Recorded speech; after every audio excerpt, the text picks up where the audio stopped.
اس ہما فی الغار، جب دونوں غار میں تھے، اس یقول لصاحبہ، جب حضور نے اپنے صاحب سے کہا۔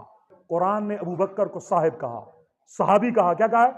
ابو بکر واحد صحابی ہے جس کا صحابی ہونا قرآن کریم سے ثابت ہے۔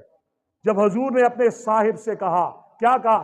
لا تحزن، غم مت کھا، ان اللہ معنا، اللہ ہمارے ساتھ ہے۔ اس لیے علماء کہتے ہیں جو ابوبکر صدیق صحابیت کا منکر ہے وہ پکا کافر ہے، کالا کافر ہے۔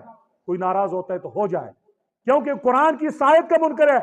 اس یقول لصاحبہ، اللہ رب العزت ابو بکر کو حضور کے صاحب ساتھی کہہ رہا ہے، اور آج کا کالا چوڑا چمار ابو بکر کے ایمان پہ اعتراض کر رہا ہے کہ ابو بکر نعوذ باللہ، حضور کے بعد ابو بکر نے ایمان کو چھوڑ دیا تھا، حضور کے دنیا سے پردہ فرمانے کے بعد صرف 5 تن پاک رہ گئے تھے، سارے صحابہ مرتد ہو گئے تھے۔ یہ پٹی بھی آج چل رہی ہے۔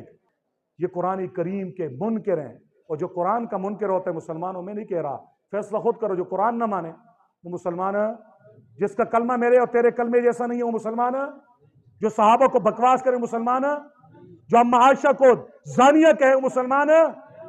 اس لیے عقیدے بھی ٹھیک کرو۔